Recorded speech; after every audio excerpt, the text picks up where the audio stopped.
Welcome to Free My Reviews. This is Chris Johnson with a review of WWE Wrestlemania 36, Part 1. So, as all of us WWE and wrestling fans know, because of Corona, WrestleMania could not be held at the Raymond James Stadium in Tampa Bay, the Buccaneers Stadium. But in the world of Vince McMahon, the show must go on. So, even though a lot of us didn't agree with it, WrestleMania, instead of being pushed back, happened tonight, or at least the first part. As to make it special, they made it a two-parter in the empty Performance Center. It's been a little hard for me watching these wrestling shows with no one inside of them, to the point that I actually waited to watch a couple of NXT episodes. You know, NXT is my jewel, but the show must go on. My brother Matthew did not want to watch this show by himself. So here I am with part one, a review of WrestleMania. The first half. So day one starts with Asuka and Kairi Sane defending their titles against Alexa Bliss and Nikki Cross. And, it was, for me, a first sign of what I initially thought I was going to feel about the whole show. I was like, oh, I'm not going to like this. Then again, I'm not the biggest fan of Alexa Bliss as a wrestler anyway. I think her matches are weak, and I think she brings down better performers in the ring. She's great on the mic, but that's where I like her, and that's it.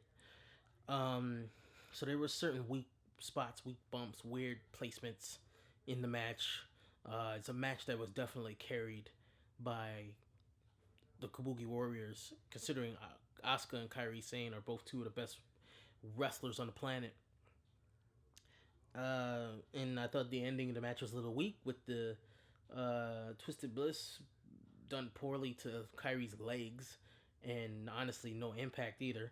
So first match didn't really work for me, and it was a little weird, some of the things they were doing that was obvious play to the crowd moments. Well, there's no crowd. Can we adapt a little bit? Baron Corbin, Elias, that's a nothing match. I don't care. I don't care for either one of them, honestly. Baron Corbin, some people on the internet talk about how good of a heel he is. I'm sorry, a great heel does not make me turn the TV off. Baron Corbin makes me turn the TV off. A great heel shouldn't bring down feuds. To me, Seth Rollins' face title reign began to go down once he was stuck in a feud with Baron Corbin for months. And Roman's back half of 2019 was wasted on Baron Corbin. I'm sorry. He doesn't do it for me. He never will do it for me. Not in this role. This King Corbin thing, he's crap. Total crap. And Elias was never that appealing to me in the ring. So, a weird moment, a weird ending, trying to cheat with the ropes, and this dude pulls the tights. It's whatever. It was a SmackDown. It wasn't even a SmackDown match. It was a main event match at WrestleMania. Stop it. Third match of the night, Becky versus Shayna Baszler, which was going well for me until the ending of the match, where Shayna goes for her finishing sleeper move, and Becky does the whole counter where she pins her head, flips and pins her shoulders, and Homegirl can't get out of her own finisher and pins her.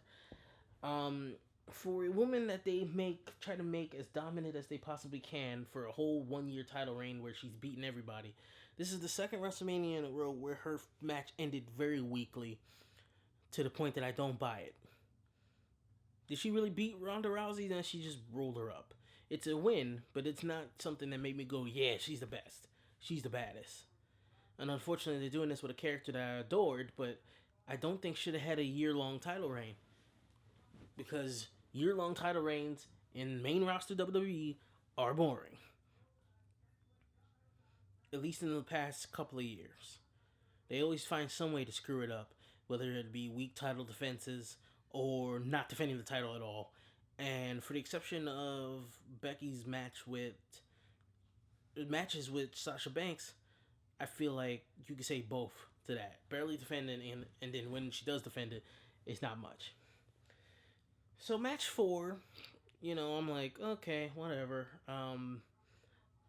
Daniel Bryan and Sami Zayn for the IC title, which any other day of the week, any other promotion, whether it be ROH or New Japan or NXT or whatever, even AEW, if you would put these two guys in the same match, it would be my most anticipated match on the card.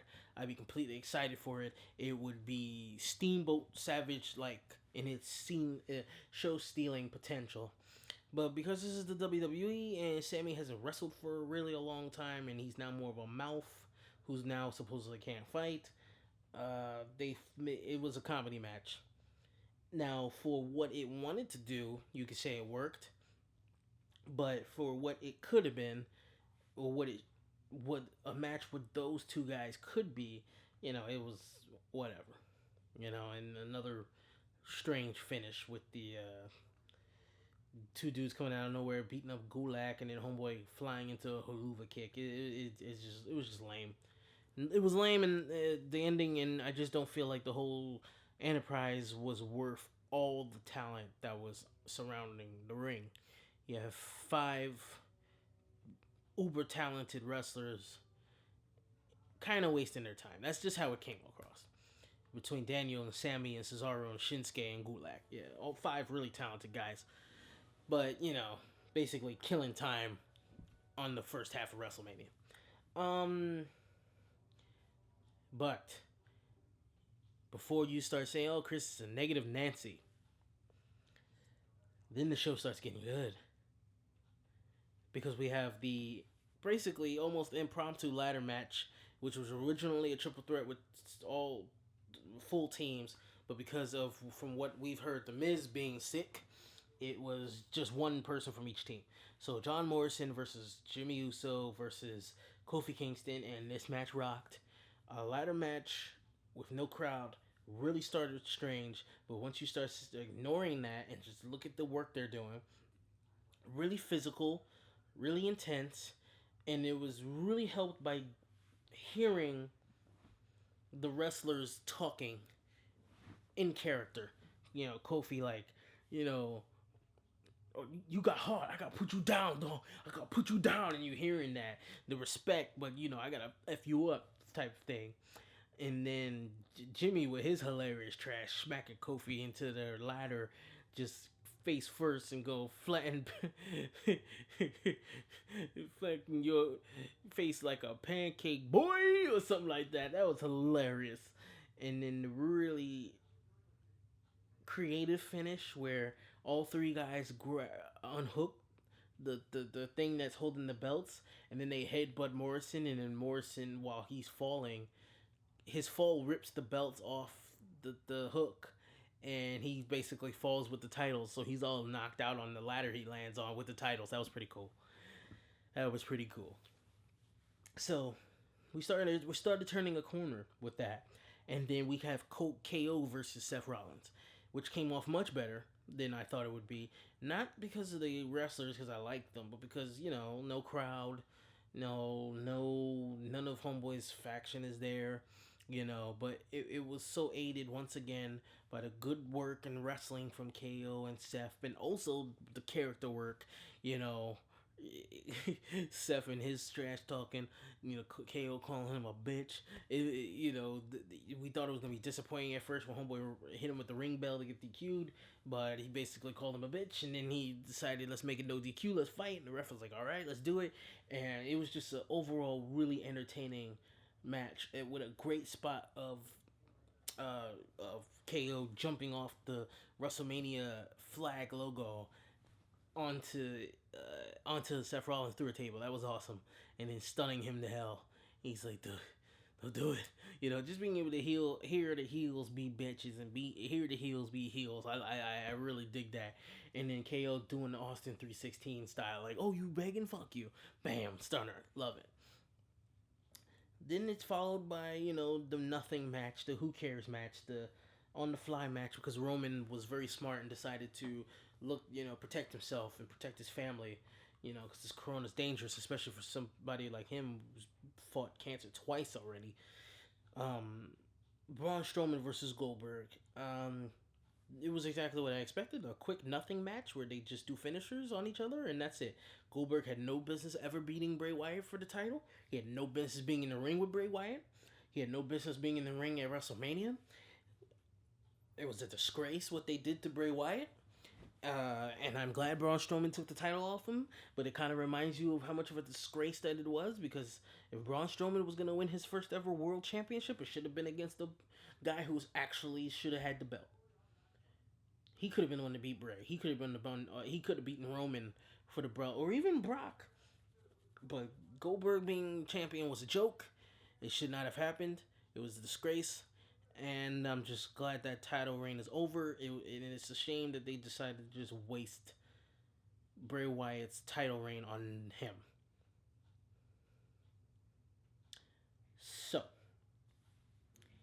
we get to the main event of part one of WrestleMania 36.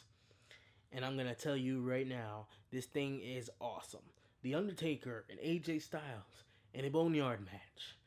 And it is shot and edited like a movie, like a TV show, not like a wrestling match. In the same vein of the stuff you see in Lucha Underground, in the same vein of Matt Hardy's work in Impact Wrestling, TNA. It was glorious. AJ coming out mocking Taker. Taker coming out with music. Like, just like, and I don't mean like music like a wrestler. I mean like music like you're watching Walker Texas Ranger, or I'm watching a badass mix of a western and I think somebody said a western and a horror movie. That was a great way of putting it. Taker coming out looking like Biker Taker, acting like Biker Taker, talking like Biker Taker, talking shit, sticking middle fingers out, but yet still retaining the powers of Phenom Undertaker. You know, bringing in fire and all that stuff, blowing up the building. Great character work being done by Undertaker and by AJ. AJ throwing everything at Taker, from his own self to the OC to the fake droids coming out, and Taker having to fight them all, and then this lit up house. Taker throwing Gallows off the roof.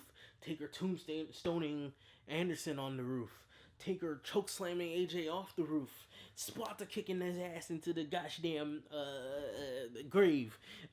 Even Taker being in the grave himself after sticking the middle finger and getting put in there, and then all of a sudden pops up behind AJ out of nowhere. Oh God.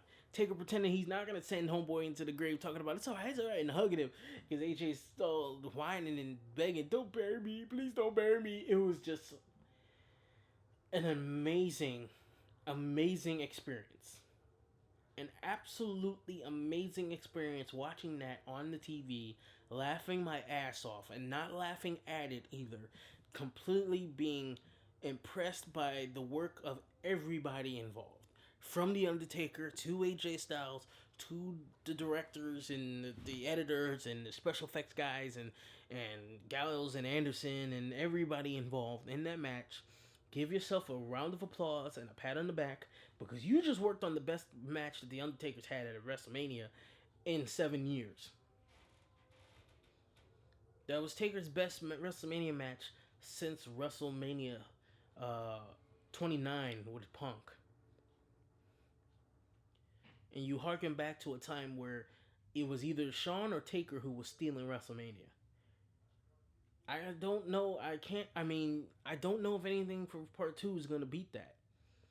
But we'll see what Bray Wyatt and John Cena do in the Firefly Funhouse match tomorrow night, because, you know, that should be also theatrical. I was laughing my ass off the whole gosh damn match. It was just great.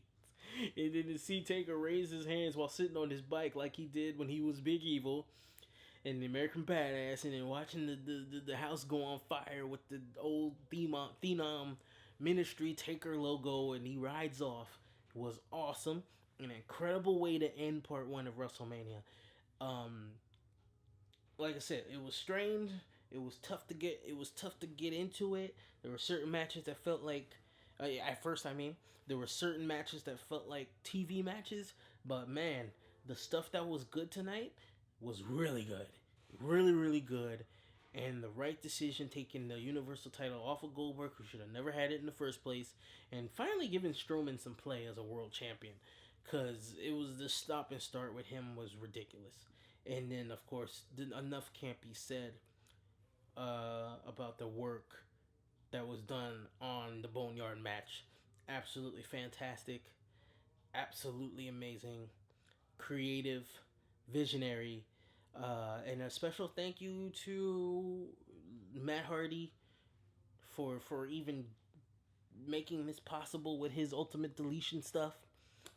And special thanks to Robert Rodriguez and the Lucha Underground and the El Rey Network, because I don't think this match happens the way it does at a WrestleMania too with the Undertaker if it wasn't for those pieces of work from the past. So that is my review of WrestleMania 36 Part 1.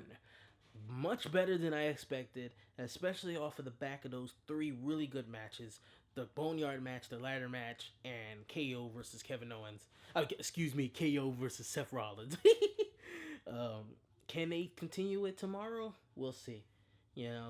Tomorrow we got Edge and Orton's Last Man Standing. We got Cena, Wyatt, and the Firefly Funhouse match, and we have Drew versus Brock to take it all home. So we'll see what happens. I'm gonna hope for the best. I'm a little bit more hopeful about it after tonight. So this is Chris Johnson from Free Your Mind Film Reviews. Have a good one.